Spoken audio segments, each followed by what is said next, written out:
সাদিয়া, আপনি প্রশ্ন করুন। জি, আসসালামু আলাইকুম শেখ। ওয়ালাইকুম আসসালাম রহমতুল্লাহ বরকাত। জি।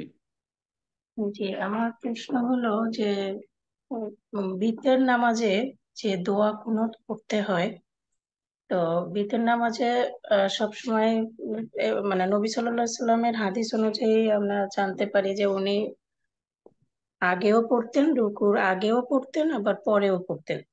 হুম, তো হুম, কখনো হাত ছেড়ে দিয়ে পড়তেন, কখনো হাত তুলে পড়তেন। হুম।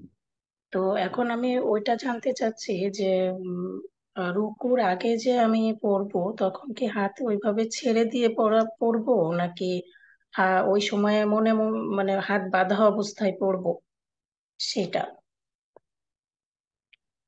বিসমিল্লাহ আলহামদুলিল্লাহ ওয়াসসালাতু ওয়াসসালামু আলা রাসূলিল্লাহ। কুনুত সম্পর্কে, বেতরের কুনুত সম্পর্কে জিজ্ঞাসা করেছেন যে এই কুনুত রুকুর আগে না রুকুর পরে। তো তারপরে নিজে বললেন যে দুই রকম প্রমাণিত। যাই হোক, দুটোই আছে। মাসলা ইখতিলাফও রয়েছে ফুকাহাদের যে কোনটি বেশি উত্তম। কেউ বলেছেন যে রুকুর আগে বেতরের কুনুত উত্তম, কেউ বলছে রুকুর পরে উত্তম। সৌদি আরবে যে আমল আছে আর অধিকাংশ আহলে হাদিসদের আমল যে রুকুর পরে। তবে রুকুর আগে কেউ যদি কুনুত করে তো জায়েজ, এই মর্মেও দলিল রয়েছে। আবার কেউ বলছেন যে কুনুতুন নাযিলা হইলে রুকুর আগে, ইত্যাদি ইখতিলাফি মাসাইল আর ফিকহি মাসাইল, এতে কোনো অসুবিধা নেই। যাই হোক, আগে পরে করতে পারেন, কিন্তু হাত উঠানো সাহাবী থেকে প্রমাণিত। সাহাবী নিজের পক্ষ থেকে আমল করতে পারেন আব্দুল্লাহ বিন উমর। সুতরাং রুকুর আগে হোক পরে হোক হাত উঠিয়েও দোয়া করতে পারবেন। আর দোয়ার একটি শিষ্টাচার আদব হচ্ছে হাত উঠিয়ে করা। এটা ভালো, করলে ভালো। না হলে হাত ছেড়েও কেউ যদি, যারা হাত ছেড়ে থাকেন রুকু থেকে উঠে বা হাত ছেড়েও কেউ যদি দোয়া পড়ে, তাহলে কোনো অসুবিধা নেই। বুকের উপর হাত, রুকুর আগে হইলে রুকুর আগের যে অবস্থাটি সেটি বুকে হাত বাঁধার মতো। তো বুকে হাত বেঁধে থাকলো আর দোয়া করলো, তাতে কোনো অসুবিধা নেই। আল্লাহ তাআলা আলাম। জি। এ পর্যায়ে প্রশ্ন করবেন আরিক, ইউএসএ। আপনি প্রশ্ন করুন। আসসালামু আলাইকুম। ওয়ালাইকুম আসসালাম রহমতুল্লাহ বরকাত। আমি ইউএসএ থেকে বলছি। জি, আহ, বলেন। শেখ, আমার প্রশ্নটা হচ্ছে যে কোন কোন আলেমের মতে আহ, জুম্মার নামাজের ওয়াক্ত জোহরের সময়তে না, তার আগেই, অর্থাৎ সলাতুল দোহার সময়তে শুরু হয়ে যায়। শেখ, এটা হুম, কি হুম। সঠিক মত, বা এটার কি কোনো দলিল আছে? জাযাকাল্লাহ খায়ের। বারাকাল্লাহ। গুরুত্বপূর্ণ প্রশ্ন। জুমার সালাত কি জাওয়ালের আগে? সালাত দোহার সময় মানে সকাল 9টা 10টায় পড়ে নিবেন না, কিন্তু জাওয়ালের আগে, মাথার উপর থেকে সূর্য ঢলার আগে পড়া যায় কি না, এই মাসলায় দুটো মত রয়েছে। অধিকাংশ আইম্মায়ে কেরাম, ইমাম শাফি, মালিক, আবু হানিফ এবং অধিকাংশ আহলে হাদিসরা বলছেন যে না, জাওয়ালের পরে, জোহরের মতে জাওয়ালের মাথার উপর থেকে সূর্য ঢলে যাওয়ার পরেই পড়বে। এটা হচ্ছে অধিকাংশ আইম্মায়ে কেরামদের আর ওলামাদের মত। আর এর উপরে আমল করাটা অধিক সতর্কতা। তবে ইমাম আহমদ রাহিমাহুল্লাহর মত, হাম্বলি মযহাব হচ্ছে যে যেমন জুমার সালাত জাওয়ালের পরে জায়েজ, জাওয়ালের আগেও জায়েজ, মাথার উপর থেকে সূর্য ঢলার আগেও জায়েজ। এবং বেশ কিছু দলিল এর জন্য পেশ করা হয়েছে, আছে সহিহ দলিল রয়েছে। তার মধ্যে একটি হাদিস সহিহ বুখারীতে রয়েছে, মা কুন্না নাকিলু ওয়ালা নাতাগাদ্দা ইল্লা বাদাল জুমা। সাহাবীরা বলছেন যে আমরা জুমার দিনে আহ, সকালের খাবার গাদা, সেই যুগে তো দুটো খাবার হইতো, আর গাদা বিল গুদু বা জওয়ালের আগে খাওয়া হইতো। হ্যাঁ, গদু বলা হয় সকাল থেকে নিয়ে মাথার উপর সূর্য আসা পর্যন্ত। তো এই সকালবেলা যে খাবার খাওয়া হয় সেটার নাম গাদা। আজকাল সেটাকে নাস্তা বলছে, ব্রেকফাস্ট, কিন্তু যেহেতু আজকাল তিন খাবার হয়ে গেছে সেই জন্য। আর বৈকাল বেলা যে খাবার হতো, হ্যাঁ, সেটাকে আশা বলা হতো। সেটা মাগরিবের আগে হইতে পারে, মাগরিবের পরেও হইতে পারে, অথবা আসর পরে হইতে পারে। জি। তো সাহাবীরা বলছেন যে মা কুন্না নাকিলো, আমরা দুপুরের বিশ্রামও করতাম না জুমার দিনে, আর খাবারও খেতাম না, সকালবেলার গাদাও করতাম না, ইল্লা বাদাল জুমা, জুমার পরে করতাম।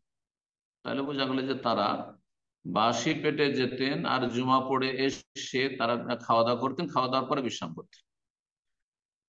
আরো এরকম বেশ কিছু দলিল রয়েছে, যার ফলে তারা বলছেন যে জায়েজ আছে, জায়েজ আছে। তবে শাইখ ইবনে বাজ রাহিমাহুল্লাহ বলছেন যে বিষয়টি অত্যন্ত গুরুত্বপূর্ণ, কারণ অন্যদের কাছে আরো তিন ইমাম এবং তাদের অনুসারীরা এক সালাফি ওলামারা আলেম সালামা বলছেন না, জায়েজ নয় জাওয়ালের আগে। তাহলে তাদের কাছে এই জুমাই হয় না। এখন ধরেন কোন হাম্বলি ইমামের পিছনে শাফি মালিকি বা হানাফি যদি পড়ে, আর এটা হয় কিন্তু সৌদি আরবে দেখা যায়, দু একটা মসজিদ আছে আমাদের দাম্মামে, অনেক সময় জাওয়ালের আগেই জুমা পড়ে নেই, তখন তারা মসজিদ থেকে সুরসুর করে বেরিয়ে অন্য মসজিদ আবার নামাজ পড়তে যায়। কথা বুঝছেন? তো এইরকম মানুষকে এহরাজ কষ্টে এবং পেরেশানিতে না ফেলে আর ইখতিলাফের ঊর্ধ্বে গিয়ে মাথার উপরে দিয়ে সূর্য ঢলে যাওয়ার পরে পড়াটাই হচ্ছে শ্রেয়। জি। এবং অধিক সতর্কতা, আমি শুরুতে বলেছি এটিতে এহতিয়াত রয়েছে, অধিক সতর্কতা। জি। বারাকাল্লাহ ফিক।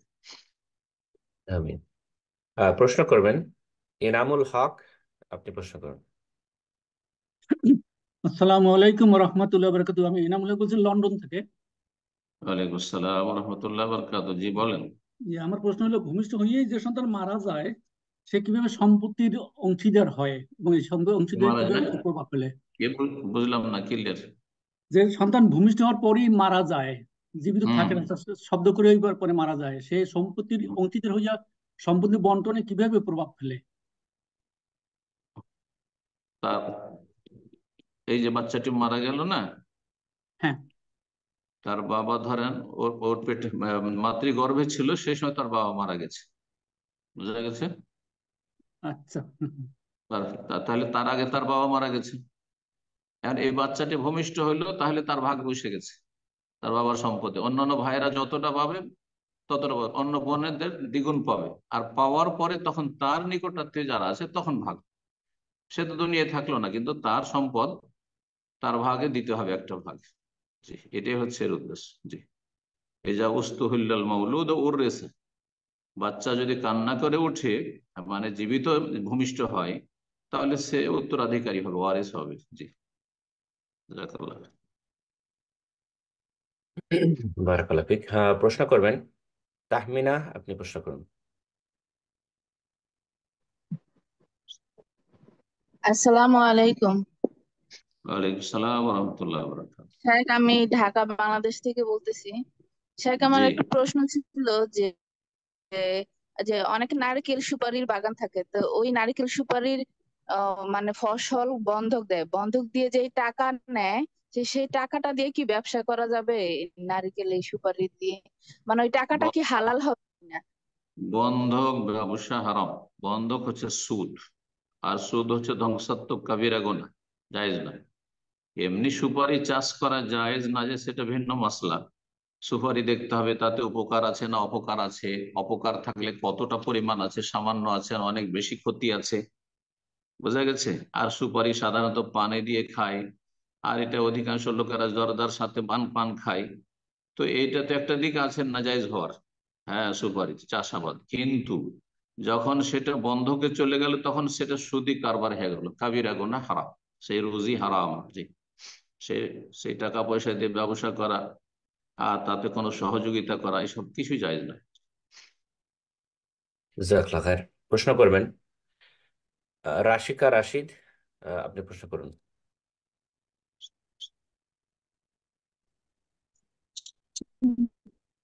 আসসালামু আলাইকুম ওরহমতুল্লাহ। ওয়ালাইকুম আসসালাম রহমতুল্লাহ হ্যালো। বারাকাত। জি বলেন। হ্যাঁ, আম, আমি বলছি যে কিছু এলাকায় দেখা যায় কি মাইয়াতকে জানাজার জন্য নিয়ে যাওয়ার পরে বাড়িতে মহিলারা সমবেতভাবে হাত তুলে দোয়া করে। আর তারপরে ওই যত তাড়াতাড়ি সম্ভব কোরআন খতম, কলেমা শরীফ খতম, সোয়া আকবার ইত্যাদি করে সবাই মিলে পড়ে পুঁজি স্বরূপ তার কাছে পাঠিয়ে দেওয়া হয়, এই ভেবে যে তার মানে তিনি কবরে উপকৃত হবেন। তো এইভাবে কি মৃত ব্যক্তিকে কবরে উপকৃত করা যায়? যেগুলি বললেন সেগুলি বিদআত। মাইয়াতকে কবরস্থানে নিয়ে যাওয়া হয়ে গেল, আর ওরা মোনাজাত শুরু করলো, এটি একটি বিদআত। আর তারপরে কোরআন পড়তে শুরু করলো, আর এটা নেকিটা বর্ষে দিল, মানে মাইয়াতকে দান করে দিল যে পৌঁছে যাবে মেয়েতের কাছে, এটিও বিদআত। তবে একটি কাজ করতে পারতো, সেটি সুন্নত অথবা জায়েজ। সেটা হচ্ছে মাইয়াত যখন প্রস্তুত হয়েছে, মানে তার গোসল হয়ে গেছে, কাফন হয়ে গেছে, এখন নিয়ে যাবে পুরুষরা জানাজা পড়ার জন্য, তার আগে বাড়িতে যেসব মহিলা রয়েছে তারা যদি মাইয়েতের খাটলিকে সামনে রেখে বা মৃতদেহকে সামনে রেখে জানাজা পড়ে নেয় তো এটি ভালো কথা, এটা ভালো কাজ। জি, সুন্নাহ সম্মত। বারাকাল্লাহ ফিক। সুন্নত করবে, বেদাত ছাড়বে। কারণ বেদাতে গুনাহ আছে, যারা করবে তাদেরও গুনাহ, আর ও মাইয়াতেরও কোনো লাভ হবে না। বরং মাইয়াত যদি সেগুলি সমর্থন করে থাকে সেও গুনাহগার। জি। এরপরে যা প্রশ্ন করবেন শাফিউল্লাহ, আপনি প্রশ্ন করুন।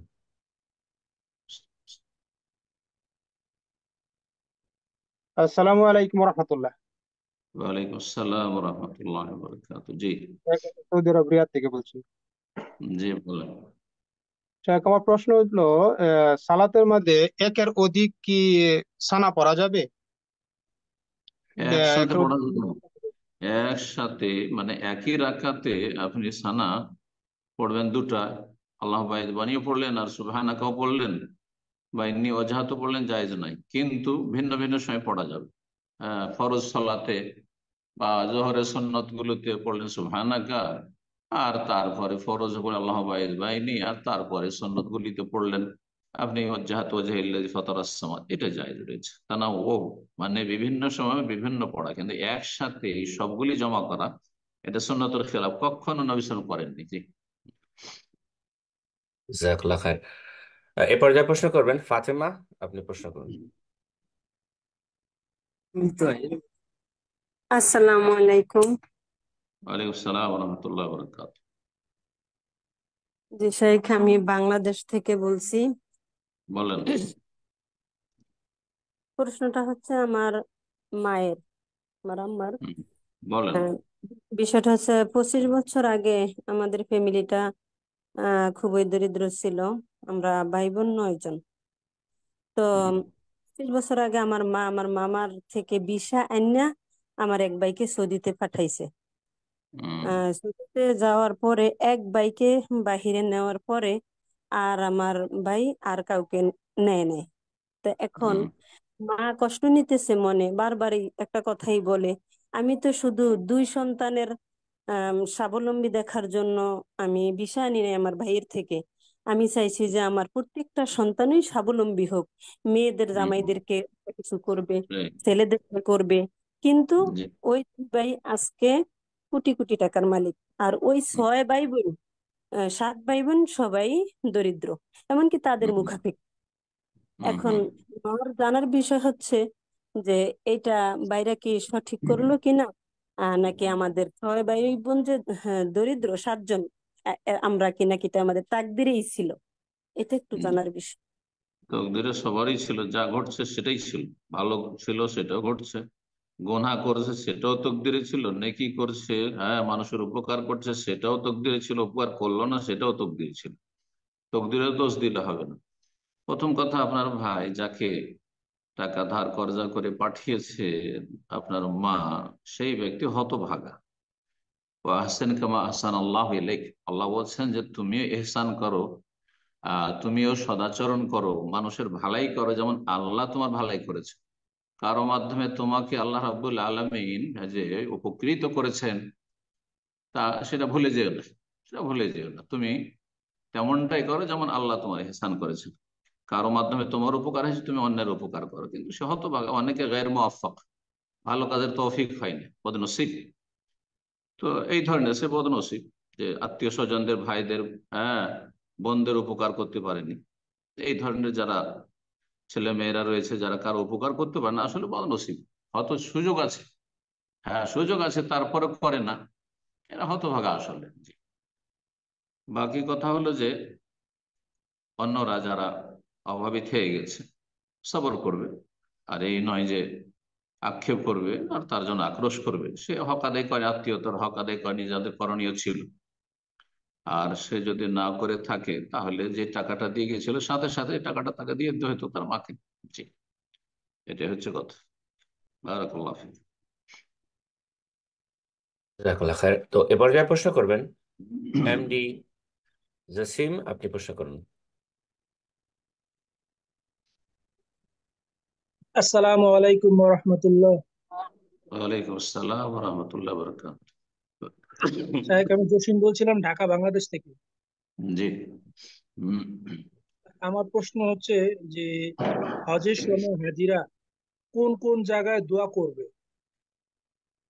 হজের স্পেসিফিক সময় আরাফা।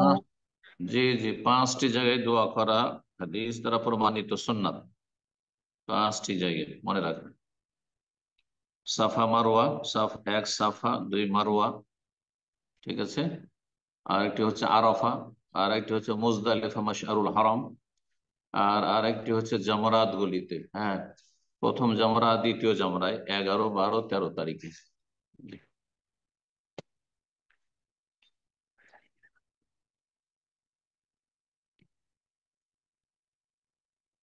বারাকাল্লাহ ফিক।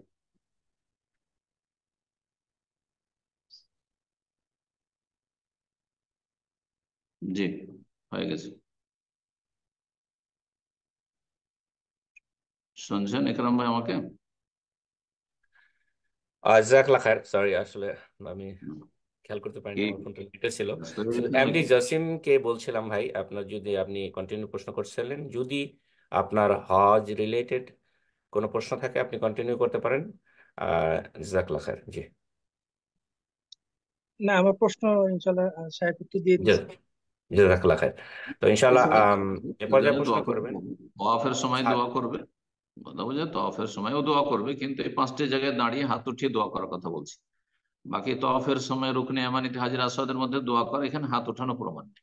এমনি দোয়া করবেন, রব্বানা আতিনা ফিদ দুনিয়া হাসানাহ ওয়া ফিল আখিরাতি হাসানাহ ওয়া কিনা আযাবান। আশা করি বুঝতে পেরেছেন। আর হাত উঠিয়ে দোয়া করা আরাফায়, মুজদালিফায়, সাফায়, মারওয়ায় আর জামরাতে। জি। জাজাকাল্লাহ খায়ের। প্রশ্ন করবেন সাদিয়া আক্তার, আপনি প্রশ্ন করুন।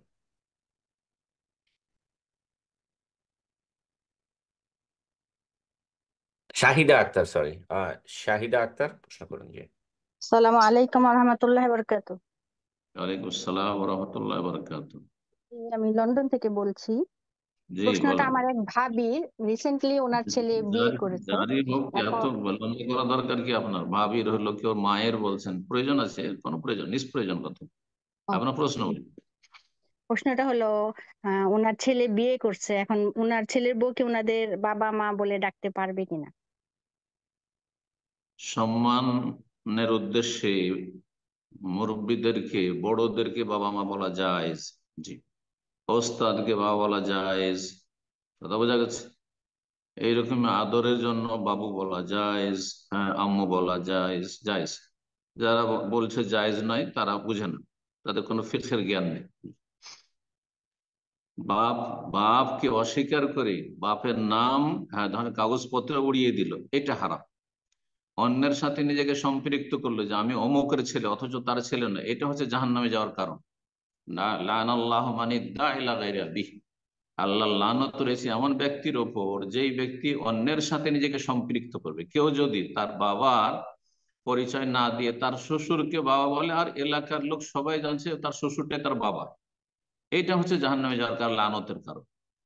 কিন্তু শ্বশুরকে আব্বা কেমন আছেন, শাশুড়িকে আম্মা কেমন আছেন, তবে আব্বা আম্মা বলার ক্ষেত্রে বাপ মার যদি কষ্ট হয়, বাপ মা যদি কষ্ট অনুভব করে, তখন ওলামা বলছেন জায়েজ নয়। অনেক সময় বাপ মা মাইন্ড করে যে তুই পরের বাপকে বাপ বলছিস, মা বলছিস, এটা যদি হয় তাহলে বলবেন। আশা করি বোঝা গেছে। তখন আঙ্কেল বলবেন।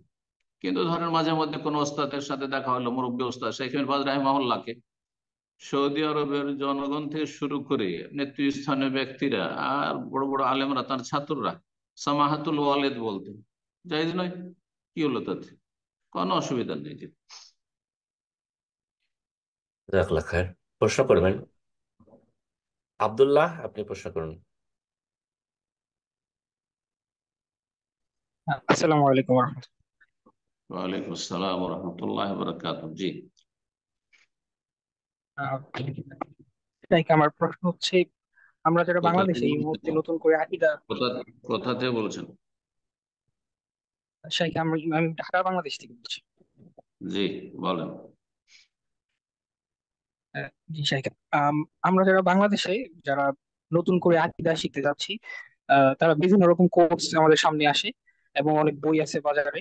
এর মধ্যে একজন হচ্ছে মানে সৌদি আরব থেকে পড়াশোনা করে আসছেন এবং এখানে কিং আব্দুল আজিজ বিশ্ববিদ্যালয় সম্ভবত উনি, অথবা কিং সৌদ বিশ্ববিদ্যালয় পিএইচডি করবেন। মিজান হারুন নামে একজন আছে, উনি বেশ কয়েকটা বই বের করেছেন এবং কোর্স ছাড়তেছেন। তো ওনার কাছ থেকে আমরা কি আকীদার এই জ্ঞানগুলো নিতে পারবো? এখন অনেকেই বলে যে যেহেতু সৌদি আরব থেকে পড়াশোনা করছে সালাফি আলেমদের কাছে, কাজেই তার কাছ থেকে জ্ঞান নিতে কোনো সমস্যা নেই। কিন্তু আবার অনেকে আবার তাকে মানহাজ গোপনকারী এবং ইখওয়ানিও বলে। তো আমরা আসলে বুঝতে পারতেছি না। আর মানহাজ গোপনকারী বলতে মূলত কি বোঝানো হয়, এটাও যদি একটু বলে দিতেন তাহলে খুবই উপকৃত হতাম। ধন্যবাদ। যার সম্পর্কে বললেন যে অমুকের কাছ থেকে এলেম নিতে পারবো, তাকে আমি চিনি না।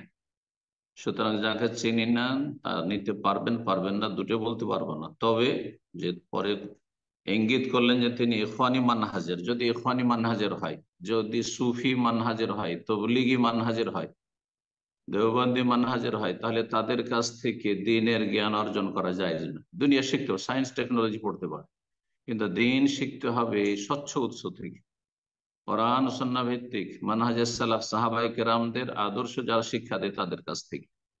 বেদাতীদের কাছ থেকে দিন শিখা আর আকীদা তো আরো মারাত্মক, এমনকি ফিকহের জ্ঞান অর্জন করাও জায়েজ না, দিনের কোনো মাসলা মাসাইল জানাও জায়েজ না। কারণ কখন যে বিভ্রান্ত করে দেয়, ফিকহের মাধ্যমে আকীদাও বিভ্রান্ত করতে পারে। আশা করি বোঝা গেছে। আর মানহাজ গোপন, যে মানহাজ প্রকাশ করে না সেটা একে বলা হয়, কিন্তু মানহাজ তো প্রকাশ্যে, যদি সে জানছেন যে সে ইখওয়ানি, তাহলে সে মানহাজ গোপনকারী কি করা হলো? সে প্রকাশ্য গোমরাহ। সে যাচ্ছে সুফি, সে সুফিজমে বিশ্বাসী, হ্যাঁ, তারপরে ধরেন তবলিগীদের প্রশংসা করে, তো মানহাজ স্পষ্ট তার যে সে তবলিগী, কথা বোঝা গেছে, বা তবলিগীদের সমর্থক। সুতরাং সে বিভ্রান্ত স্পষ্ট। তাহলে কিছু লোক আছে স্পষ্ট গোমরাহ আর স্পষ্ট সালাফি, আর কিছু আছে নিজেকে ভান করে সালাফি হওয়ার, কিন্তু আসলে সালাফি না, এদেরকে মানহাজ গোপনকারী বলা যায়। যেমন কিছু লোক দীর্ঘ 20 বছরের মধ্যে ধোকা দিল আহলে হাদিসদেরকে, আর অনেক আহলে হাদিস আলেম আল্লাহ হিদায়াত করে আমাদের দেশে, বলে দিল যে অমুক তো সালাফি হয়ে গেছে, পরে দেখা গেল যে পাক্কা ইখওয়ানি। অমুক তো সহি আকীদায় চলে এসছে, দেখা গেল যে পাক্কা তবলিগী, কথা বোঝা গেছে, তো দেওবন্দি। তো আল্লাহ হেদায়েত করুক আর সঠিক বুঝদান করুক। আর চট করে দুই একটা ফতুয়া পেয়েই তাদেরকে সালাফি লাকাব দিয়ে দেওয়া, এটা বড়ই কিন্তু ক্ষতি সাধন করেছে এবং ক্ষতি করছে, কথা বোঝা গেছে। তো যাদের কাছ থেকে এলেম নেবেন, স্পষ্ট যারা সালাফি আকীদা মানহাজের অনুসারী, তাদের কাছ থেকে এলেম হাসিল করবেন। সৌদি আরবে পড়াটাই সার্টিফিকেট নয়। সৌদি আরব থেকে দেওবন্দি পড়ে যাচ্ছে, পাক্কা পাক্কা ইখওয়ানি পড়ে যাচ্ছে, জামাতি পড়ে যাচ্ছে, পিএইচডি করে যাচ্ছে, কথা বোঝা গেছে। সুতরাং আপনি সৌদি আরবের সার্টিফিকেট থাকলেই তার কাছ থেকে এলেম নেওয়া শুরু করবেন, এটা মোটেই নয়। আল্লাহ তাআলা আ'লাম। জি, এ পর্যায়ে প্রশ্ন করবেন হাসিবুল, আপনি প্রশ্ন করুন। আসসালামু আলাইকুম। ওয়ালাইকুম আসসালাম ওয়া রাহমাতুল্লাহি ওয়া বারাকাতুহু। জি, পশ্চিমবঙ্গের বর্ধমান থেকে বলছি। বলেন। আমার এক কাকার জুতোর দোকান আছে, সেই দোকানে মেয়েদের হিল তোলা স্টাইলিশ জুতো বিক্রি করা জায়েজ হবে কি? মেয়েদের কি? হিল তোলা স্টাইলিশ জুতো।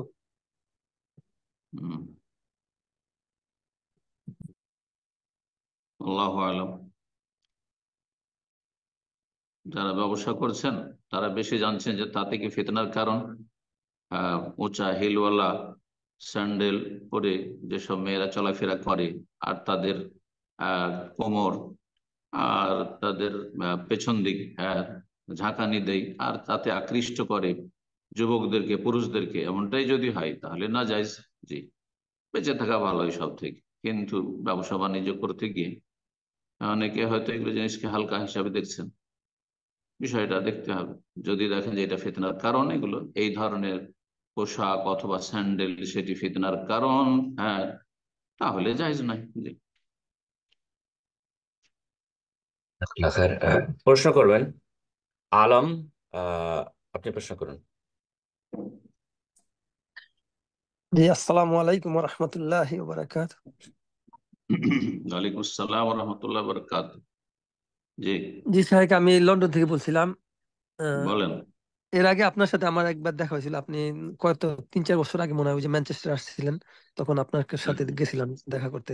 মাশাআল্লাহ, তখন মাশাআল্লাহ। আবার আসবেন কিনা এদিকে এদিকে, তাহলে আবার হয়তো আল্লাহ যদি নসিব থাকে তাহলে ইনশাআল্লাহ, দেখা। রোজী যেদিন থাকবে সেদিন চলে আসবেন ইনশাআল্লাহ। তা আমার প্রশ্ন হচ্ছে যে আমি মাঝে মধ্যে আমার স্ত্রীকে মানে সাথে করি যে তোমার আগে আমার মরণ হবে, আমি আল্লাহর কাছে মানে এই প্রার্থনা করি যে আল্লাহ আমাকে যেন আমার স্ত্রীর আগে আমাকে মানে ইতে দেয়। এই জন্য কি আমি কোনো গুনাহ বা গুনার কাজ করতেছি, বা নাকি আমার কোনো অন্য কোনো মানে কোনো হইতেছে না এরকম করতে পারবো বা? হাদিসে মরণ চাওয়া নিষেধ আছে, কিন্তু তুমি দীর্ঘায়িত হও সুস্থতার সাথে, আর যাতে করে আমি অসহায় না হয়ে যাই, আমার কেউ খেদমতের দেখাশোনা থাকলো না, হ্যাঁ, এমনটা যেন না হয়, সেই জন্য যদি কেউ বলে যে আমি তোমার আগে মারা গেলে এটি ভালো আল্লাহর কাছে কামনা করি, তো এতটুকু জায়েজ আছে। কিন্তু নবী সাল্লাল্লাহু আলাইহি ওয়াসাল্লাম সহিহ মুসলিমের হাদিস, লা ইয়াতামান্না ইয়ান্না আহাদুকুমুল মউত, তোমাদের কোনো ব্যক্তি যেন মৃত্যুর আকাঙ্ক্ষা না করে। বালা মুসিবত, কষ্ট অথবা বিরক্তি, ভালো লাগছে না, পারিবারিক অশান্তি, সামাজিক অশান্তি, বিভিন্ন রকম অশান্তি বা বিভিন্ন আর্থিক সংকট, আল্লাহ আমি মরে যেতাম, হ্যাঁ, না, এটা জায়েজ নয়। ফাইন কান লাবুদ্দা ফাইলান, যদি সেটা আবশ্যক হয় যে না আর পারছি না বরদাস্ত করতে, তাহলে বলবে আল্লাহুম্মা আহিয়ানি মা কানাতিল হায়াতু খায়রালি ওয়া তাওয়াফানি ইযা কানাতিল হায়াতু খায়রালি ইযা কানাতিল ওয়াফাতু খায়রালি। আল্লাহুম্মা আহিয়ানি মা কানাতিল হায়াতু খায়রালি, আল্লাহ আমাকে বাঁচিয়ে রাখো যতদিন আমার জন্য বেঁচে থাকাটা কল্যাণকর। ওয়া তাওয়াফানি, আর আমাকে মৃত্যু দান করো, ইযা কানাতিল ওয়াফাতু খায়রালি, যখন আমার জন্য মরে যাওয়াটাই কল্যাণকর হবে। জানি না, হয়তো আমার বেঁচে থাকাতে কল্যাণ আছে, অথচ আমাকে ভালো লাগছে না, সেই জন্য মরণ চেয়ে ফেললাম, নিজেরই ক্ষতি করে দিলাম। কেন নিজের ক্ষতি করবেন? আল্লাহ জানেন ভালো যে আমার বেঁচে থাকাতে লাভ আছে না দুনিয়া থেকে চলে যাওয়াতে লাভ আছে। সুতরাং আল্লাহ রাব্বুল আলামিনের কাছে এই দোয়া করা যেতে পারে প্রয়োজন বোধে, বিশেষ করে ফিতনা ফাসাদের যুগে যখন ঈমান রক্ষা করা মুশকিল হয়ে যাচ্ছে, গুনাহ থেকে বেঁচে থাকা মুশকিল হয়ে যাচ্ছে, অথবা ধরেন শারীরিক অশান্তি, কষ্ট আর বরদাস্ত হচ্ছে না, শয্যাশায়ী, দোয়া করতে পারে।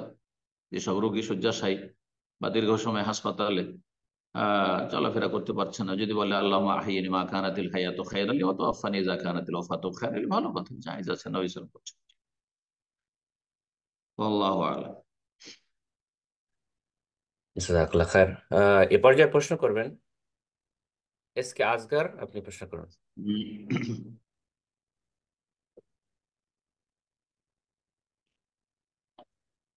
এস কে আসগর, আপনার ফোনটা, জি আপনার ফোন আনমিউট হয়েছে, প্রশ্ন করুন।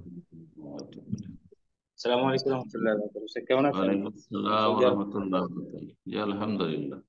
কোথায় সৌদি আরব? জি, সৌদি আরবে রানিয়ায় আছি।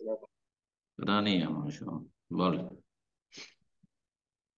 এখন বর্তমানে দেখা যাচ্ছে আমাদের অনেক রকম খবর আসছে যে হিন্দু যে যুবকের মানে প্রেমের ফাঁদে পড়ে অনেক মহিলা আমাদের মুসলিমদের তাদের ইমান আমলকে নষ্ট করছে এবং খুন একটু হচ্ছে, জোরে বলেন, বিভিন্ন আস্তে আস্তে আমি ব্ল্যাকমেল শুনতে হচ্ছে। পাচ্ছি না ভালোভাবে, এই একটু সম্পর্কে জোরে আমাদের বলেন। যে মহিলাদের সমাজে এস কি কে বলবেন? আসগর ব্রাদার, আপনার মাইক্রোফোনটা একটু কাছে নিন, সেটা আপনার কথাগুলো স্পষ্ট শুনতে পাচ্ছেন না, একটু স্পষ্ট করে প্রশ্ন করুন। যে আজকাল বর্তমানে হিন্দু যুবকের মানে প্রেমের ফাঁদে পড়ে আমাদের মুসলিম মহিলারা অনেকেই ইমান আমলকে হারাচ্ছে। হুম, তারা ইজ্জত হারাচ্ছে, জীবন হারাচ্ছে। জি শেখ, ওনার লাইনটা ড্রপ হয়ে গেছে অটোমেটিক, তো উনি প্রশ্ন করছিলেন, আমি জানি না ওনার প্রশ্ন কমপ্লিট হয়েছে কিনা আপনার কাছে, তো কন্টিনিউ করবেন না আরেকজনকে সুযোগ করে দেবো? প্রশ্নটা ক্লিয়ার হয়নি, ওদের ক্ষেত্রে কি প্রশ্ন করতে চাইছিল, তো ওটা তো বুঝতে পারলাম না। বাকি কথা হচ্ছে বড় একটা ফিতনা সহশিক্ষায়, সহশিক্ষা বড় ফিতনা, অমুসলিম দেশে বসবাস বড় ফিতনা।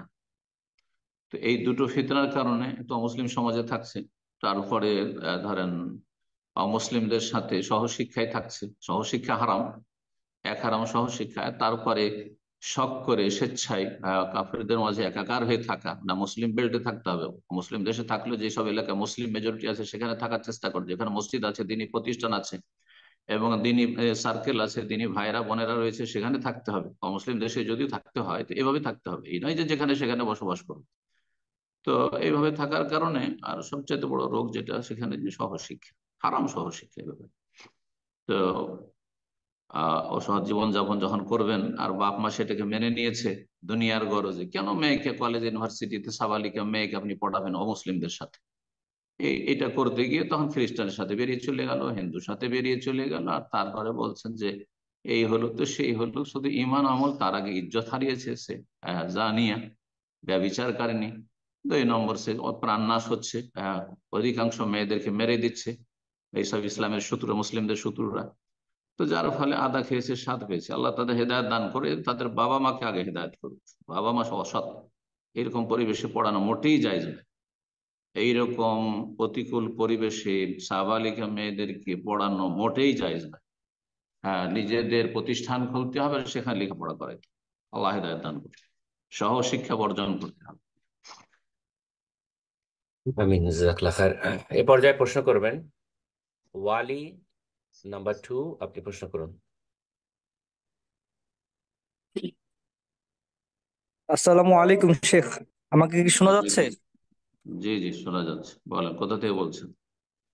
জি, আমি বাংলাদেশ থেকে বলছি, ঢাকা থেকে। জি, ওয়ালাইকুম আসসালাম ওয়া রাহমাতুল্লাহি ওয়া বারাকাতুহু। বলেন। জি শেখ, আমার আম্মু ইসলামী ব্যাংকে 16 বছর আগে 3 লাখ টাকা রাখে। এই কারণে এখন সেই টাকা বেড়ে 7.5 লাখ টাকায় হয়ে যায়। কোথায় রেখেছে? কি, আমার কথা শোনা যাচ্ছে? টাকাটা কোথায় রেখেছে? ইসলামী ব্যাংকে টাকা রাখার কারণে সেই টাকা 3 লাখ টাকা রাখছিল, সেই টাকা বেড়ে এখন 7.5 লাখ টাকা হয়ে গেছে। ইসলামী ব্যাংকে রেখেছে না এই সুদি ব্যাংকে রেখেছে?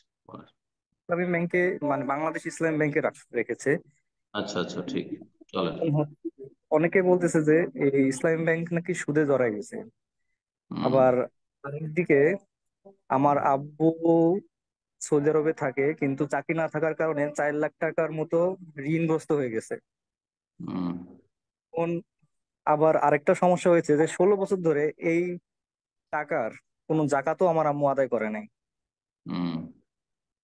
এখন আমি যদি মনে করি যে এই টাকাটা আসলে সুদগ্রস্ত টাকা, তাহলে আমার আম্মু কি এই টাকাটা বিনা সওয়াবের আশা করে আম্মু, আমার বাবাকে কি ঋণ মুক্ত করার জন্য দান করে দিতে পারবে? আর যদি এই টাকার জাকাত দিতে হয়, তাহলে কি সুদযুক্ত টাকা, মানে 7.5 লাখ টাকা যে হইলো, এই সম্পূর্ণ টাকার জাকাত দিতে হবে, নাকি মূলধন যে 3 লাখ টাকা ছিল ওই টাকারই জাকাত দিতে হবে? 16 বছর জাকাত দেওয়া হয় না। 16 বছরের স্টেটমেন্ট বের করবে, 16 বছরের ব্যাংক স্টেটমেন্ট বের করবে, প্রতি বছরের শেষে কত টাকা করে ছিল, প্রতি বছরে জাকাত দেবে। কারণ জাকাত প্রতি বছর আল্লাহ ফরজ করে, এটা গরিবের হক। হ্যাঁ, আল্লাহর ধন সম্পদে আল্লাহ ফরজ করেছেন, আল্লাহ আমানত দিয়েছেন। সুতরাং কাবিরা গুনাহ করেছেন, আপনার আম্মাকে তওবা করতে হবে। কাবিরা গুনাহ করেছেন, তিনি ফরজ ত্যাগ করেছেন। আর প্রতি বছরের জাকাত ওইভাবে দিয়ে তারপরে যে টাকাটা বাঁচবে, যেহেতু ইসলামী ব্যাংকে রেখেছেন, আর ইসলামী ব্যাংকের কর্তৃপক্ষ দাবি করেছে যে তাদের সিস্টেমটা ইসলামিক, শরিয়া ভিত্তিক, সুতরাং লভ্যাংশ হচ্ছে মুনাফা, মোজারাবা, পুঁজি দিয়ে ব্যবসা করা, সুতরাং সেটি জায়েজ। জি, এটা সুদী ব্যাংকের ফিক্সড ডিপোজিটের মতো নয়। জি, বারাকাল্লাহ ফিক। জাযাকাল্লাহ খায়ের। এ পর্যায়ে প্রশ্ন করবেন তারপরে যখন বাকি টাকাটা থাকবে, আশা করি ইসলামী ব্যাংকে যেহেতু সেটা বেড়েছে, সেই জন্য জায়েজ। এখন সে যদি তার স্বামীকে দেয় বা অন্য কাউকে দেয়, যাকে দিবে দিতে পারে, সমস্যা নেই, কোনো অসুবিধা নেই। জাযাকাল্লাহ খায়ের। এ পর্যায়ে প্রশ্ন করবেন শাহিদুল ইসলাম, হাসানপুর থেকে। আপনি প্রশ্ন করুন। আসসালামু আলাইকুম সম্মানিত শ্রদ্ধেয়। ওয়ালাইকুম আসসালাম ওয়া রাহমাতুল্লাহি ওয়া বারাকাতুহু। জি, আমার প্রশ্নটা হচ্ছে, যে ফজরের সুন্নাত সালাত বাড়িতে অথবা মসজিদে আদায় করার পরও যদি জামাত শুরু হতে দেরি থাকে, 5 থেকে 10 মিনিট সময় রয়েছে, তো তাহলে কি সেই সময় 2 রাকাত আমি করে ওই শুনতে আসরের পারলাম না, নিয়তে এত লম্বা শুনবেন কি? শোনা যাচ্ছে না। জি, শাহিদুল ইসলাম ভাই, আপনার সাউন্ডটা অস্পষ্ট। আপনি একটু মাইকটা কাছে নিয়ে কথা বলুন, আসলে ক্লিয়ার শুনতে পাচ্ছি না আমরা। তাই কেমন, যে প্রশ্নটা হচ্ছে ফজরের সুন্নাত সালাতের ব্যাপারে, শুনতে পাচ্ছেন তাই? শুনছি কিন্তু খুব স্পষ্ট না। ফজরের সুন্নাত বলেন, ফজরের সুন্নাত কি হয়েছে? ফজরের সুন্নাত বাড়িতে আদায় করার পর যদি মসজিদে গিয়ে দেখে যে সময় রয়েছে এখনো, জামাত শুরু হচ্ছে 5 থেকে 10 মিনিট, তাহলে কি সেই সময়তে 2 রাকাত 2 রাকাত করে নফল নিয়েতে সালাত আদায় করা যাবে, না কি করবেন? একটু জানি উপকৃত আপনি করতেন। দার্সে ছিলেন না শুধু প্রশ্ন করার জন্য ঢুকেছেন? সত্য করে বলেন। দাঁড়াতে ছিলাম লাইনে। দার্সে ছিলেন না? আপনি ছিলেন? ছিলাম, আমি একটু সেই তো আমাদের রাজমিস্ত্রিদের পেশায় রাজমিস্ত্রি কাজ করি তো, এবার হয়তো সেই নফল না এই যে না, কাজের তলাতে আদায় একবারে করতে গিয়েছিলাম একবারে লাইনে। অবস্থা কথা বলছেন। হয় দার্সে ছিলেন না, আর না হলে আপনি কিছু বুঝেননি দার্স, দুটোর একটা। দার্সে শেষেই তো বললাম মাসলা, যে একমাত্র ওই ব্যক্তি, যেই ব্যক্তি বাড়িতে সুন্নাত পড়ে নিয়েছে তারপর মসজিদে যাচ্ছে, জামাত শুরু হয়নি, এই মশলা তো আজকে বললাম, এমন না যে গত সপ্তাহে। কিছু লোকের এত সুবিধাবাদী, শুধু প্রশ্ন করার জন্য ঢুকে। আশা করি এইসব লোকেরা না আসলে ভালো আমার যুগে। আমি চাই না যে এরকম লোকেরা আমার কাছ থেকে এলিম হাসিল করুক। হ্যাঁ, সুবিধাবাদী, নিজের গরজে শুধু ঠিক ওই প্রশ্ন করার সময় ঢুকে। আমি এত সংখ্যাধিক্য লোক মানে সংখ্যাধিক্য চাই না, আমি চাই কোয়ালিটি চাই। যারা শুরু থেকে আধা ঘন্টা 25 মিনিটের দাস বসবে আর তারপরে প্রশ্ন করবে, এইরকম আমি কিছু সলিড লোক চাই। আল্লাহ হেদায়েত দান করে। আমিন। জায়েজ। যে ব্যক্তি বাড়ি থেকে সুন্নাত পড়ে গেছে, তারপরে সেখানে গিয়ে দেখছে জামাত শুরু হয়নি, তাহিয়াতুল মসজিদের নিয়তে পড়বে, ফজরে হলো, কোনো অসুবিধা নেই। কিন্তু মসজিদে 2 2 4 পড়বে, এটা জায়েজ নেই। মসজিদে গিয়ে ফজর সুন্নাত 2 রাকাত, তাহিয়াতুল মসজিদ 2 রাকাত, তাহিয়াতুল ওযু 2 রাকাত, এরকম করে কেউ যদি 4 6 পড়ে তো এটা জায়েজ না, সুন্নাতের খেলাফ, কোনো প্রমাণ নেই। জাজাকুল্লাহ খায়ের। এ পর্যায়ে প্রশ্ন করবেন আব্দুল্লাহ ডালিম, আপনি প্রশ্ন করুন। আসসালামু আলাইকুম ওয়া রাহমাতুল্লাহি ওয়া বারাকাতুহু। ওয়ালাইকুম আসসালাম ওয়া রাহমাতুল্লাহি ওয়া বারাকাতুহু। জি সালাম, কেমন আছেন? আমি পশ্চিমবঙ্গ মুর্শিদাবাদ থেকে বলছি। বলেন। তো আমার প্রশ্নটা হলো মহিলাদের সালাতে পোশাক নিয়ে। তো যে দেখা যায় যে গ্রামের মেয়েরা যে সমস্ত সালাতের সময় পোশাক পরে থাকে, যে বাড়িতে যে পোশাকটা পরে থাকে ওই পোশাকেই তারা নামাজ আদায় করে, কিন্তু কিছু অংশ হাতের খোলা থাকে, যেমন কনুইয়ের নিচে থেকে একটুকু, আর কোন মহিলার ওই কনুইয়ের উপর পর্যন্ত, এতে কি সালাত হবে? যদিও তারা চাদর পরে থাকে উপরে, কিন্তু যখন সিজদায় যায় কিংবা রুকুতে যায় তখন হাতটা প্রকাশ হয়ে যায়। উম, মহিলারা সালাত অবস্থায় লেবাসুস সালাত, সালাতের পোশাক হচ্ছে যে হাতের কবজি পর্যন্ত খোলা যায়, আর পায়ের টাকনা নিচ পায়ের তলা উপর ভাগ খোলা থাকলে জায়েজ, কোনো অসুবিধা নেই। এই ক্ষেত্রে কোনো স্পষ্ট দলিল নেই যে পায়ের উপর ভাগ মানে ঢাকতে হবে, যদিও কিছু কিছু ওলামার এই ফতোয়া দিয়েছেন, কিন্তু এই মর্মের হাদিস সহি নয়। আর এত কঠোরতা নেই এই ক্ষেত্রে। জি, যে 5 ওয়াক্ত সালাতে মোজা পড়বে তারপরে নামাজ পড়ে, এমন কথা নেই। সুতরাং পা টাকনার নিচ পর্যন্ত, পুরুষরা টাকনার ওপর পর্যন্ত কাপড় রাখবে সবসময় সালাতের অবস্থাতেও, আর মহিলারা টাকনার নিচ পর্যন্ত কাপড় রাখবে। আর যদি পায়ের তলা আর পায়ের ওপর ভাগ খোলা থাকে কোনো অসুবিধা নেই। হাতের কবজি পর্যন্ত খোলা থাকবে, কিন্তু হাতের বাহু খোলা থাকবে না, হাতের বাহু খোলা থাকবে না, এটা জায়েজ নয়।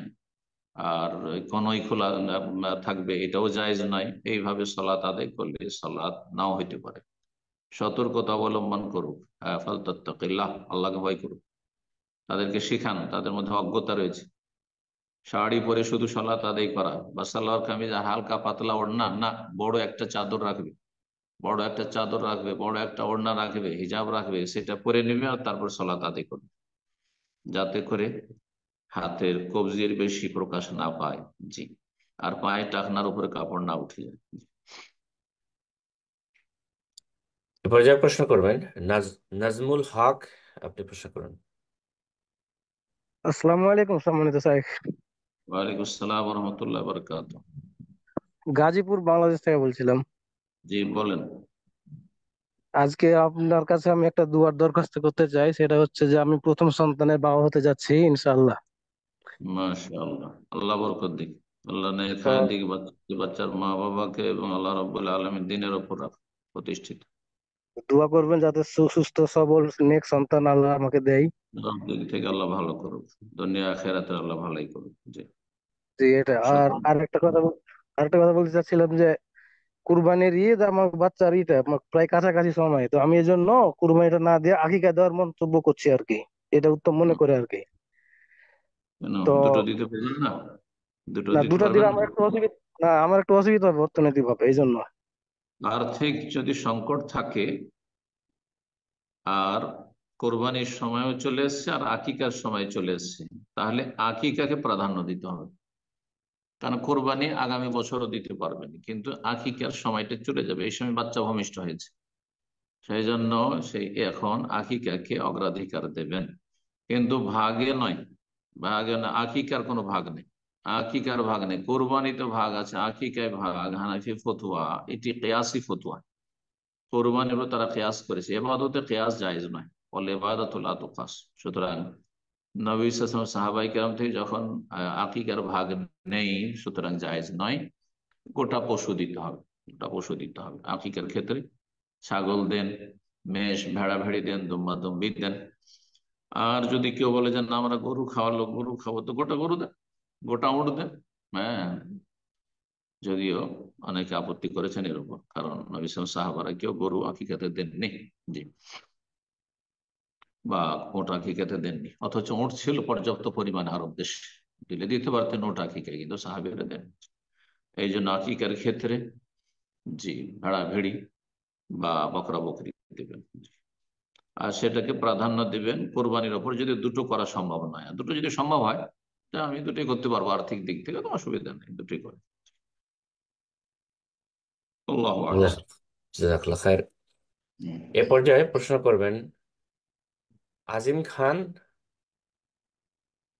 জি, আজিম খান, আপনার মাইক্রোফোনটি আপনি অন করেননি। আজিম খান, আপনি প্রশ্ন করার চেষ্টা করুন, আমরা যদি আপনাকে শুনতে পাই আপনার প্রশ্নটা নিব আমরা। আজিম খান, প্রশ্ন করুন।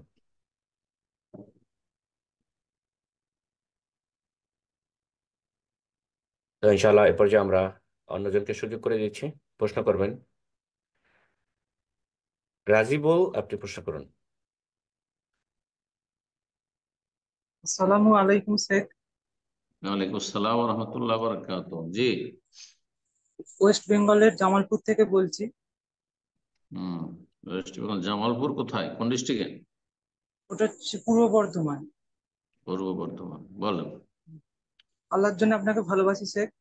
হাব্বাকুমুল্লাহ, আল্লাহ ভালোবাসুন আপনাদের সকলকে। শেখ, আমার একটা প্রশ্ন ছিল। আমার আমার আব্বা একজন ব্যবসাদার। তিনি ব্যবসা করার সময় যখন কোনো ক্রেতাকে কোনো পণ্য বিক্রয় করে, তখন বেশি মুনাফা লাভের আশায় ক্রয় মূল্য বাড়িয়ে বলে ক্রেতাকে। এখন সেই বাবার কি মৃত্যুর বাড়িয়ে পরে বলে? সেই কি বাড়িয়ে বলে? ক্রয় মূল্য বাড়িয়ে বলে। যেমন ধরুন 1000 টাকায় কিনেছে হয়তো, দেখে বেশি মুনাফা লাভের আশায় সেটাকে বলে 1500 টাকায় কিনেছেন আর কি। ও না, তো এটা হারাম, মিথ্যা কথা বলা হারাম। এবং হ্যাঁ জি, এবার আমার প্রশ্নটা হচ্ছে স্যার যে মানে আমি আমার বাবার মৃত্যুর পরে এই যে টাকাটা যদি বাবা জমিয়ে রাখে এবং মৃত্যুর পরে ওয়ারিশ হিসেবে কি আমার নেওয়া জায়েজ হবে? আপনার বাবা ব্যবসা করেছে, কিছু হালাল করেছে, কিছু হারাম করেছে, আর তারপরে আপনি উত্তরাধিকার সূত্রে আহ পেলেন, তো আপনার জন্য জায়েজ। আপনার জন্য জায়েজ একমাত্র যদি কারো এমন বেইমানি করা, চুরি করা, ডাকাতি করা, দখল করা সম্পদ থাকে, যে এই জমিটা জানা আছে যে অমুকের, গ্রামের অমুকের, আমার বাবা বেইমানি করেছে, অথবা এই মোবাইলটা আমার বাবার নাই, আমার মায়ের নয়, এটা অমুকের, হ্যাঁ এটা চুরি করেছে, তাহলে সেটা ফিরিয়ে দিতে হবে। আর এমনিতে যেসব হারাম রোজগার করেছে, সুদি কারবার হোক অথবা হারাম ব্যবসা বাণিজ্য হোক, হ্যাঁ বিড়ি সিগারেটের ব্যবসা করেছে, আর তারপরে ছেলে মেয়েরা ওয়ারাসাতের সূত্রে ভাগ পেল, তাদের জন্য জায়েজ। তাদের জন্য জায়েজ, গুনার বোঝা উঠাবে যিনি হারাম উপার্জন করেছেন। এই ক্ষেত্রে জেনে রাখা ভালো, নবী সাল্লাল্লাহু আলাইহি ওয়াসাল্লাম বলেছেন যে আল আল আল হালেফু আল হালেফুল কাযিবু, মিথ্যা কসম, মানফাকাতুন লিসসালাম ওয়া মামহাকাতুন লিল বারাকা। মানুষ যখন মিথ্যা কথা বলে বা মিথ্যা শপথ করে বলে, আরবরা তো এক যুগে কসম করতে এরা একটু মানে খুব অ্যাডভান্স ছিল, তো আমাদের দেশে কসম না করলেও হ্যাঁ মিথ্যা কথা বলে ব্যবসা করে। কিনেছে 1000 টাকায়, বলছেন না মোটেই লাভ নেই, আমি 1500 টাকার কেনা আমার, যাতে করে বেশি লাভ করতে পারে, যেমনটা বললেন। এটা যদি করে তো বলছে মানফাকাতুন লিসসেলা, এর তো পণ্য বিক্রি তো বেশি হবে, সেল ভালো হবে আর লাভবান বেশি হবে বাহ্যিক, কিন্তু মামহাকাতুন লিল বারাকা, বরকতকে নিশ্চিহ্ন করে দেওয়ার মাধ্যমে ঠিক বরকতকে নিশ্চিহ্ন করে দিবে। সুতরাং যে ব্যবসা হারাম ব্যবসা, আংশিক হারাম, আপনার আব্বার ব্যবসা ফুল হারাম নয় কিন্তু আংশিক হারাম, ধরেন কাপড় চোপড় বিক্রি করছে এতটা বন্ধ জায়েজ, ঠিক আছে, কিন্তু ওই যে মিথ্যার আশ্রয় নিল, মিথ্যা কথা বললে বললে বেশি লাভ করলো, সেই জন্য একটা অংশ তার রুজি হারাম।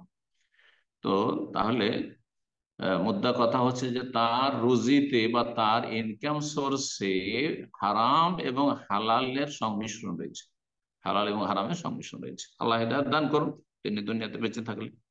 আর যদি চলে গিয়ে থাকেন 5 ওয়াক্ত নামাজি আর বড় শিরক মুক্ত, তো আল্লাহ মাফ করুন, বান্দার হক খানিকটা এটা বান্দার হক আর আল্লাহর হক। জি, আল্লাহর হক তো আল্লাহ মাফ করুন, কিন্তু বান্দার হক যদি নষ্ট করে, ধোকাবাজ মান গাশশানা ফালাইসা মিন্না, যারা ধোকা দিল তার আমাদের দলভুক্ত নাই। এটা ধোকা দেওয়া, 1000 টাকার কেনা বলছে 1500 টাকার কেনা, ধোকা দেওয়া এটা।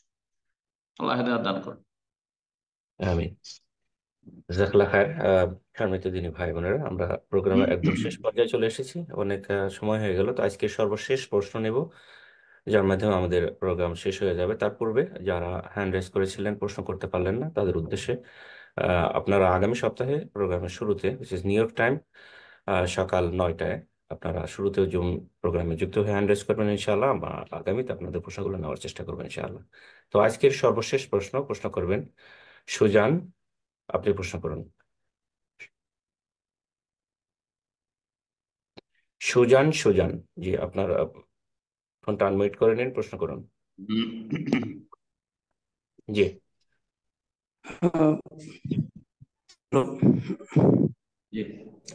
হ্যাঁ, আপনার কথাগুলো আমার রিপিট প্রশ্ন হচ্ছে। হলো জি, কন্টিনিউ করুন। জি, আমার প্রশ্ন হলো আমার সঙ্গে কিছু ব্যক্তির পার্সোনাল শত্রুতা আছে, যে কারণে আমি তাদের মানে জাহান্নামে দেখার মানে ইচ্ছা প্রকাশ করি। এটা মানে আমি কি বড় পাপ করলাম কিনা? বুঝলাম না কি আছে, আবার বলেন।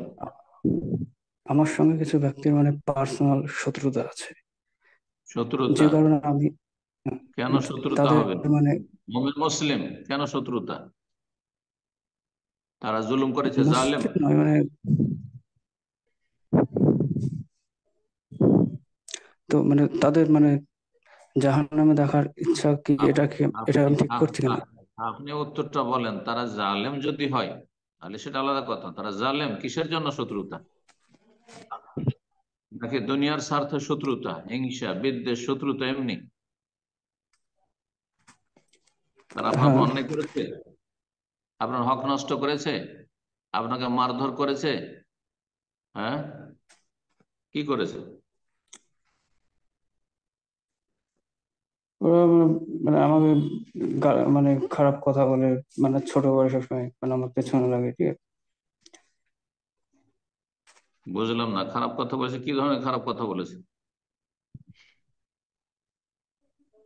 মানে সবসময় মানে আমার পেছনে লাগে, মানে মানে তুচ্ছ তাচ্ছিল্য করে, হম, মানে তুচ্ছ মজা করে তাচ্ছিল্য আমার। করলে, তুচ্ছ তাচ্ছিল্য করলে কাবিরা গুনাহ, কিন্তু সে যদি নামাজি হয় আর আকীদা তার বড় শিরক কুফরি মুক্ত থাকে, তাহলে আপনি তার জন্য জাহান্নাম কামনা করলেই তো জাহান্নামে স্থায়ী হবে না। তো হয়তো শাস্তি পাবে, সে অবশ্যই শাস্তি পাবে কাবিরা গুনার জন্য। বিনা তওবায় যদি মারা যায় আর এইভাবে আপনার তুচ্ছ তাচ্ছিল্য করে থাকে, তো বান্দার হক নষ্ট করেছে, তো জাহান্নামে কিছু কাল যাবে বা দীর্ঘকাল যাবে, বা কবরের আযাব দিয়েও কাফারা হইতে পারে, দুনিয়ার মেলা ধাক্কা খাবে। মানুষের গুনার কাফারার বিভিন্ন স্তর রয়েছে। জাহান্নামী যে ধারাবাহিক আলোচনা আমি করছি, শুনবেন, হতে আমি আলোচনা করেছি। অনেকে আছে যারা বিভিন্ন কাবিরা গুনাহ করে মানুষের হক নষ্ট করেছে, তার হক অন্য কেউ নষ্ট করেছে, আপনাকে তুচ্ছ তাচ্ছিল্য করেছে, অন্য জায়গায় লাজ্জতা খেয়েছে, হ্যাঁ, জুলমের শিকার হয়েছে, মার খেয়েছে কারো কাছে, হ্যাঁ, অথবা তার বাড়িতে চুরি ডাকাতি হয়েছে, অথবা তার মান ইজ্জত নষ্ট হয়েছে, তার পরিবার খারাপ হয়ে গেছে, তাকে আল্লাহ বিভিন্নভাবে পানিশমেন্ট করেছে, তো ওই দিয়ে হয়তো কাফারা হয়েছে, বিভিন্ন রোগে আক্রান্ত হয়েছে তুচ্ছ তাচ্ছিল্য করার কারণে। তো আপনি চাইলেই যে সেটা হবে এমনটা কথা নয়। তো এ তো আবেগের বিষয় নয়। তবে যদি আপনি মজলুম হন, মজলুম তো বদ্ধ করতে পারবেন, আপনার জুলম অত্যাচার করেছে, আপনাকে মারধর করেছে, হ্যাঁ, অথবা আপনার জমি জায়গায় বেইমানি করেছে, আপনার বড় ধরনের মোট কথা হক নষ্ট করেছে, তাহলে যদি আল্লাহকে আল্লাহ তুমি বিচার করো, হম, তাদের বিচার করো। তার বিচার সীমা লঙ্ঘন তো বিচার ক্ষেত্রে হবে না। তারা জাহান্নামের হকদার না হইলে আল্লাহ আপনার কথাতে জাহান্নাম দেবেন না। তবে জাহান্নামের হকদার হয়তো আপনাকে বলতে হবে না, আল্লাহ বিচার করে, এতেই জাহান্নামে চলে যাবে। যদি এত বড় অপরাধ করে থাকে যে যেটা জাহান্নামে যাওয়ার কারণ, তাহলে জাহান্নামে এমনি যাবে, আপনাকে বলতে হবে না। আপনি বলতে পারেন যে আল্লাহ তুমি তাদের সুবিচার করো, আল্লাহ তাদের আল্লাহমান তাকে মিনহুম, আল্লাহ তাদের প্রতিশোধ নাও, আমি প্রতিশোধ নিলাম না বা নিতে পারলাম না, আল্লাহ তুমি প্রতিশোধ নাও, এগুলো বলবেন। আমি আল্লাহ তাদেরকে জাহান্নামে দেখতে চাই না। জাহান্নাম জান্নাত আমাদের নয়, আসলে রবের। কাকে জান্নাত দেবেন জাহান্নাম দেবেন রবের কাজ, এই ক্ষেত্রে কোনো হস্তক্ষেপ আর আমার কুপ্রবৃত্তি যা চাইছে সেটা হবে না। আমাকে বিভিন্ন বেদাতিরা গালি দিচ্ছে, আল্লাহ আমি তাদেরকে জাহান্নামে দেখতে চাই তাই বলে বলবো? আল্লাহ হয়তো হেদায়েত করতে পারেন, অথবা আল্লাহ তার চাইতে বেশি অথবা কম শাস্তি দেবেন। দুনিয়ার শাস্তি দিচ্ছেন, মেলা শাস্তি দুনিয়ার হয়ে যাচ্ছে, কবরে শাস্তি দেবেন। তো এইভাবে দোয়া করাটা আসলে সীমা লঙ্ঘন হয়ে যেতে পারে। আল্লাহ সঠিক বুঝ দান করুন, ধৈর্য ধারণের তৌফিক দান করুন এবং আমলের সংশোধনের তৌফিক দান করুন। নিজের আমল ভালো করেন, আপনার কর্ম নিয়ে আপনি রবের কাছে যাবেন। যে জালেম সে ফাঁসবেই, ইন্নাহু লা ইফলিহু জালিমুন, জালেম কখনো সফল না, জালেম সবসময় ব্যর্থ, দুনিয়াতেও ব্যর্থ, আখিরাতেও ব্যর্থ। আল্লাহ জালেমদের জুলুম থেকে আমাদের রক্ষা করুন। জি। জাজাকাল্লাহ খায়ের শেখ, অনেক সময় হয়ে গেল, আল্লাহ আপনাকে উত্তম প্রতিদান দান করেন। জাজাকাল্লাহ খায়ের। তো ইনশাআল্লাহ আজকে এখানে শেষ করা যাক, দোয়া করে শেষ করে যান ইনশাআল্লাহ। জাযাকুমুল্লাহ খায়ের, বারাকাল্লাহু ফিকুম। সামনে যে সপ্তাহগুলি আসছে সেগুলি আপনার যেহেতু ঈদুল আজহা, কুরবানির মাসাইল রয়েছে, জিলহজ মাসের 10 দিনের মাসাইল রয়েছে, তারপরে আপনার হজের ওমরার মাসাইল রয়েছে। সুতরাং আশা করছি যারা আমাদের সাথে যুক্ত হচ্ছেন এই জুম প্রোগ্রামে, তারা এই ধরনের প্রশ্নগুলি নিয়ে আসবেন। আপনাদের অথবা আপনাদের আত্মীয় স্বজন আপনজন যারা এইসব মাসলা মাসাইলের সম্মুখীন হচ্ছেন সেই মাসলা মাসাইলগুলি যদি মনে না থাকে লিখে নিয়ে আসবেন, আর তারপর পেশ করার চেষ্টা করবেন, কারণ আপনাদের জিজ্ঞাসার মাধ্যমে অন্যরা উপকৃত হবে। আল্লাহ তৌফিক দান করুন। সময় উপযোগী প্রশ্ন করার চেষ্টা করবেন। ওয়াজাজাকুমুল্লাহ খায়ের। যেসব ভাই বোনেরা আজকে আমাদের সাথে থাকলেন, আংশিক ভাবেই থাকুন অথবা শুরু থেকে শেষ পর্যন্ত থাকুন, আল্লাহ সকলকে জাযায়ে খায়ের দান করেন। আর যে যেমন নেক আমলে অগ্রণী ভূমিকা পালন করেছেন তাকে আল্লাহ তত বেশি উত্তম প্রতিদান দান করুন, এবং যাদের ত্রুটি রয়েছে আল্লাহ ত্রুটি মুক্ত হওয়ার তৌফিক দান করুন। যেসব ভাইরা সার্বিক সহযোগিতা রয়েছেন আল্লাহ রাব্বুল তাদেরকে জাযায়ে খায়ের দান করুন, তাদের দিন দুনিয়ার সার্বিক কল্যাণ দান করুন। আমাদের সকলকে ছেলে মেয়েদের ইমানি ইসলামী ভালো তরবিয়তে তৌফিক দান করুন। সমস্ত ফিতনা ফাসাদ থেকে অশান্তি থেকে আল্লাহ প্রতিটি মুমিন মুমিনাতকে, বিশেষ করে আমাদের যারা শ্রোতা ভাই বোনেরা ছিলেন তাদেরকে আল্লাহ রাব্বুল আলামিন হেফাজতে রাখেন, তাদের পরিবার পরিজন প্রিয়জনদেরকে আল্লাহ সমস্ত অনিষ্ট থেকে হেফাজতে রাখেন। ওয়া সাল্লাল্লাহু আলা নবিয়িনা মুহাম্মদ ওয়া আলা আলিহি ওয়া সাহবিহি আজমাইন।